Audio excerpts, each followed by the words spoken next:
बीरबल बहुत नेक दिल इंसान था। वे सदैव दान करते रहते थे और इतना ही नहीं, बादशाह से मिलने वाले इनाम को भी ज़्यादातर गरीब और दीन दुखियों में बांट देते थे। परंतु इसके बावजूद भी उनके पास धन की कोई कमी ना थी।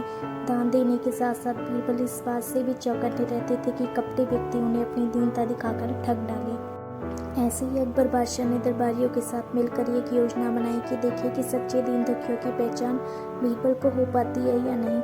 बादशाह ने अपने एक सैनिक को वेश बदलवाकर दीनहीन अवस्था में बीरबल के पास भेजा कि अगर वह आर्थिक सहायता के रूप में बीरबल से कुछ ले आएगा तो अकबर की ओर से उसे इनाम मिलेगा।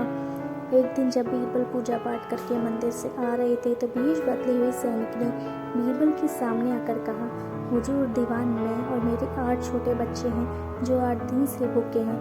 भगवान का कहना है कि भूखों का खाना खिलाना आपका पुण्य कार्य है। मुझे आशा है कि आप मुझे कुछ दान देकर भविष्य ही पुण्य कमाएंगे। बीरबल ने उस आदमी को सिर से पांव तक देखा और एक क्षण में ही पहचान लिया कि वह ऐसा नहीं है जैसा वह दिखावा कर रहा है।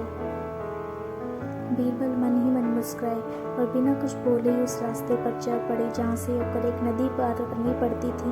वह व्यक्ति भी बीरबल के पीछे पीछे चलता रहा। बीरबल ने नदी पार करने के लिए जूती उतार कर हाथ में ले ली। उस व्यक्ति ने भी अपने पैर की फटी पुरानी जूती हाथ में लेने का प्रयास किया। बीरबल नदी पार कर कंकरीले मार्ग आते ही 2-4 कदम चलने के बाद ही जूती पहन लेता है। बीरबल ये बात भी गौर कर चुके थे कि नदी पार करते समय उसका पैर धुलने के कारण वह व्यक्ति और भी साफ सुथरा, चिकना, मुलायम, गोरी चमड़ी का दिखने लगा था। इसलिए वह मुलायम पैरों से कंकरीले मार्ग पर नहीं चल सकता था। दीवान जी, दीन मिट्टी की पुकार आपने सुनी नहीं? पीछे आ रहे व्यक्ति ने कहा। बीरबल बोले, जो मुझे पापी बनाए मैं उसकी पुकार कैसे सुन सकता हूँ? क्या कहा? क्या आप मेरी सहायता करके पापी बन जाएंगे?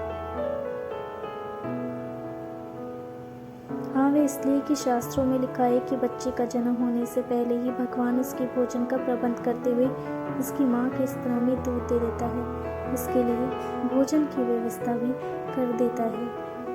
यह भी कहा जाता है कि भगवान इंसान को भूखा उठाता है पर भूखा सुलाता नहीं है। इन सब बातों के बाद भी तुम अपने आप को 8 दिनों से भूखा कह रहे हो। इन सब स्थितियों को देखते हुए यही समझना चाहिए कि भगवान तुमसे रुष्ट है और वह तुम्हें और तुम्हारे परिवार को भूखा रखना चाहते हैं। लेकिन मैं उसका सेवक हूँ। अगर मैं तुम्हारा पेट भर दूँ तो ईश्वर मुझ पर रुष्ट होगा ही। मैं ईश्वर के विरुद्ध नहीं जा सकता। ना बाबा, ना मैं तुम्हें भोजन नहीं करा सकता, क्योंकि यह सब कोई पापी ही कर सकता है। बीरबल का यह जवाब सुनकर वह चला गया। उसने इस बात की बादशाह और दरबारियों को सूचना भी दी। बादशाह भी समझ गए कि बीरबल ने उनकी चालाकी पकड़ ली है। अगले दिन बादशाह ने बीरबल से पूछा, बीरबल, तुम्हारे धर्म कर्म की बड़ी चर्चा है, पर तुमने कल एक भूखे को निराश ही लौटा दिया, क्यों? आलमपना, मैंने किसी भूखे को नहीं बल्कि एक ढोंगी को लौटा दिया था, और मैं ये बात भी जान गया कि वह ढोंगी आपके कहने पर मुझे बेवकूफ़ बनाने आया था। अकबर ने कहा, बीरबल, तुमने कैसे जाना कि ये वाकई भूखा ना होकर ढोंगी है?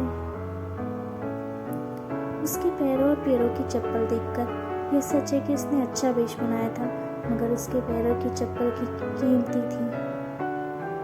बीरबल ने आगे कहा, माना कि चप्पल उसे भीख में मिल सकती थी, पर उसके कोमल मुलायम पैर तो भीख में नहीं मिल सकते थे, इसलिए कंकड़ की गड़न सहन ना कर सके। इतना कहकर बीरबल ने बताया कि किस प्रकार उसने उस मनुष्य की परीक्षा लेकर जान लिया कि उसे नंगे पैर चलने की भी आदत नहीं, बल्कि दरिद्र नहीं बल्कि किसी अच्छे कुल का खाता कमाता पुरुष है। बादशाह बोले, क्यों ना हो, वह मेरा खास सैनिक है। फिर बहुत प्रसन्न होकर बोले, सचमुच बीरबल, माँ बदौलत तुमसे बहुत खुश हुए। तुम्हें धोखा देना आसान काम बिल्कुल भी नहीं है। बादशाह के साथ साजिश में शामिल हुए सभी दरबारियों के चेहरे बुझ गए। दोस्तों, अगर आपको अकबर बीरबल की कहानी अच्छी लगी हो तो चैनल को लाइक और सब्सक्राइब कीजिएगा, ताकि आपको इसी तरह की और दिलचस्प कहानियाँ मिलती रहे। And thank you so much for watching. Thank you once again.